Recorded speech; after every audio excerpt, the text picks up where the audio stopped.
e hoje eu vou te explicar sobre as cartas para as 7 igrejas da Ásia. Bora lá!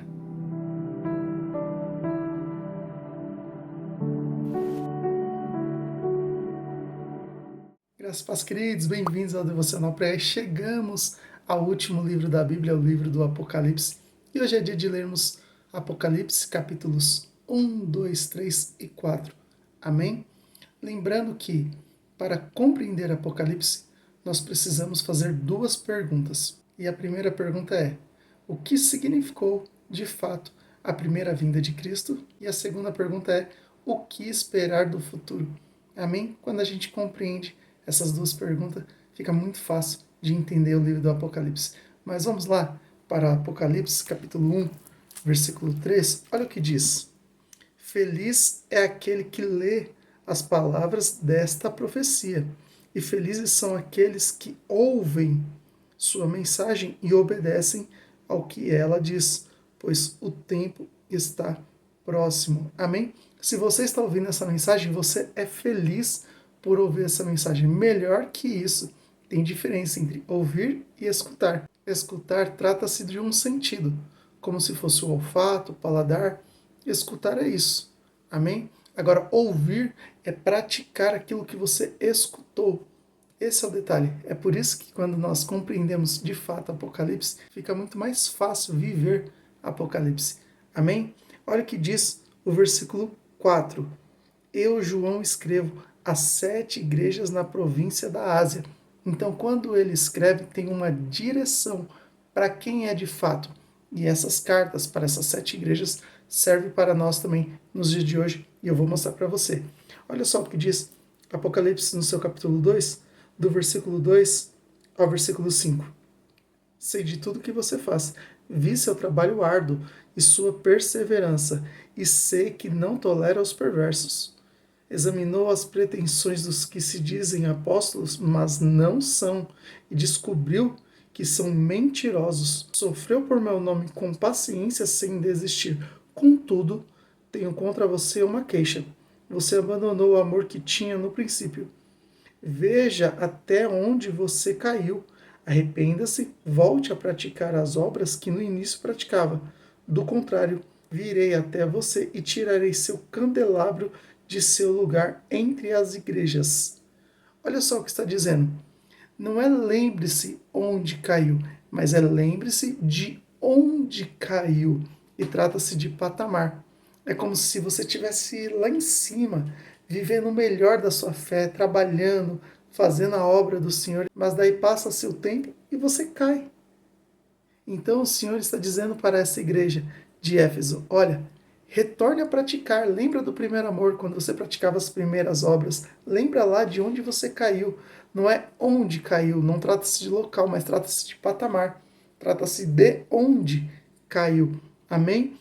Isso é a mensagem para a igreja de Éfeso. Já para a igreja de Esmirna, olha o que diz a palavra do Senhor. Mesmo capítulo 2, versículo 9 e 10 diz: Conheço suas aflições e sua pobreza, mas você é rico.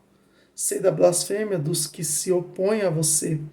Eles se dizem judeus, mas não são, pois a sinagoga deles pertence a Satanás. Não tenha medo do que está prestes a sofrer. O diabo lançará alguns de vocês na prisão a fim de prová-los, e terão aflições por 10 dias. Mas, se vocês permanecer fiel, mesmo diante da morte, eu lhe darei a coroa da vida. Amém? Entenda uma coisa, até a aflição ela tem um prazo para terminar. Aqui para a igreja de Esmirna foi dito: vocês vão sofrer por 10 dias, mas se mantenham firme, porque está reservado para vocês a coroa da vida. Essa nossa passagem nessa terra, nós estamos aqui como estrangeiro, ela é passageira. O que nos aguarda é a glória eterna, a glória celestial. E por isso precisamos nos manter firmes para ganhar a nossa coroa de vida.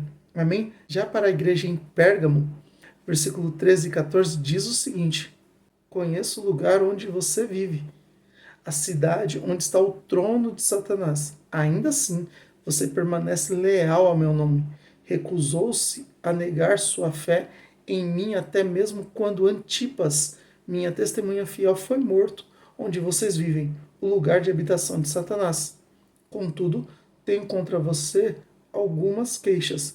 Você tolera em seu meio pessoas cujo ensino é semelhante ao de Balaão, que mostrou a Balaque como fazer o povo de Israel tropeçar.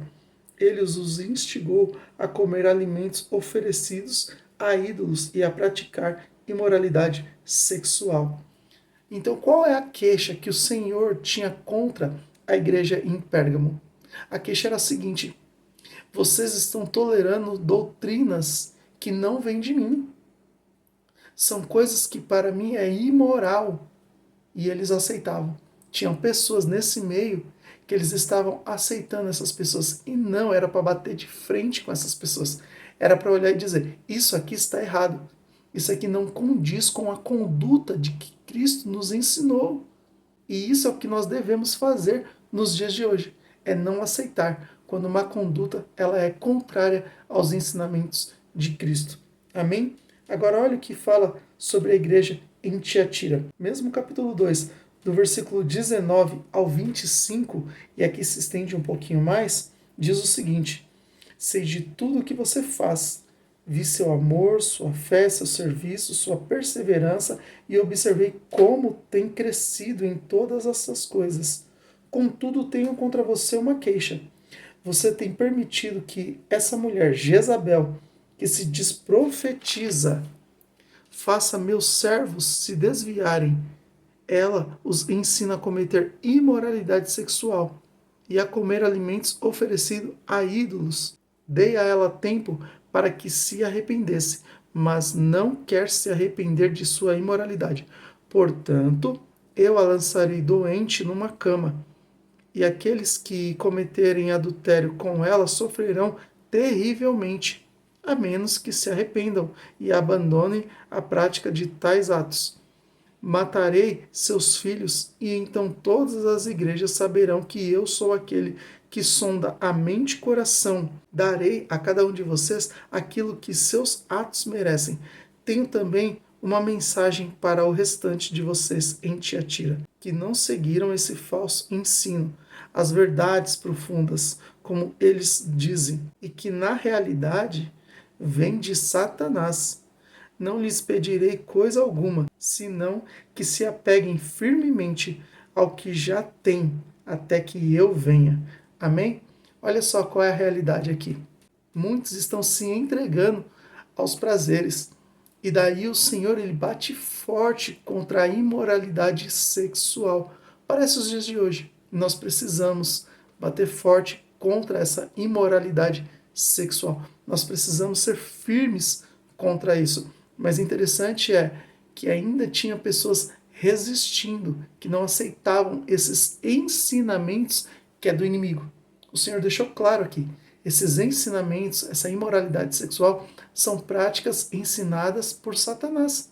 E as pessoas estão caindo nela. Nós temos que ser vigilantes e nos manter firmes contra as astutas ciladas do inimigo. Amém? Agora no capítulo 3, o Senhor vai falar para a igreja de Sardes. Capítulo 3, versículo 1 ao versículo 5 diz assim a palavra do Senhor: escreve essa carta ao anjo da igreja em Sardes. Esta é a mensagem daquele que tem os 7 Espíritos de Deus e as 7 estrelas. Sei de tudo que você faz. Você tem fama de estar vivo, mas está morto. Desperte, fortaleça o pouco que resta, pois até mesmo isso está quase morto. Vejo que suas ações não atendem aos requisitos de meu Deus. Lembre-se no que ouviu e no que acreditou no princípio. Agarre-se a isso com firmeza.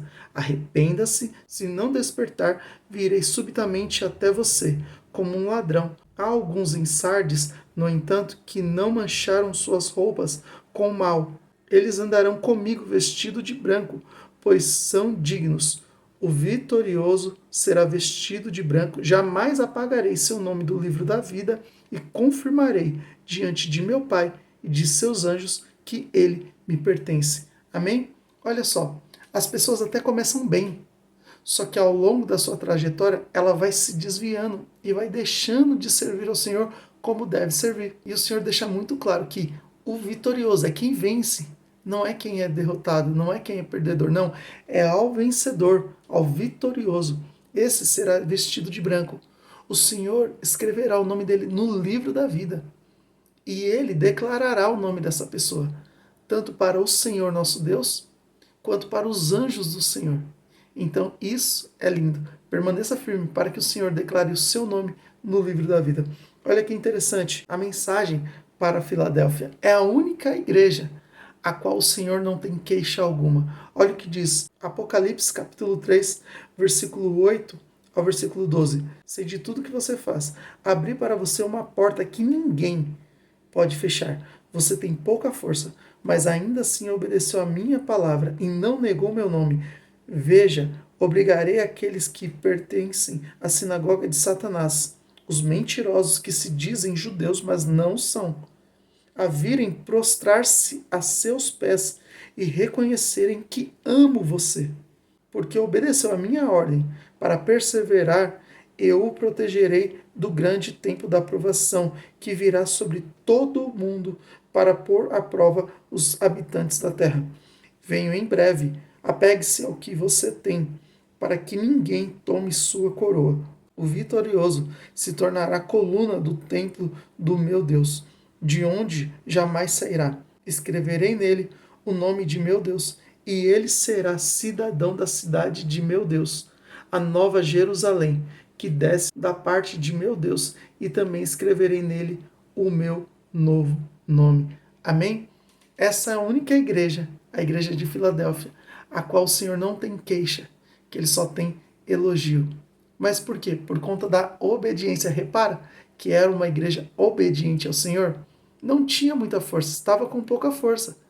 E isso mostra muito como é a nossa vida. Às vezes estamos fracos mesmo, mas nós precisamos permanecer obediente no Senhor. Amém?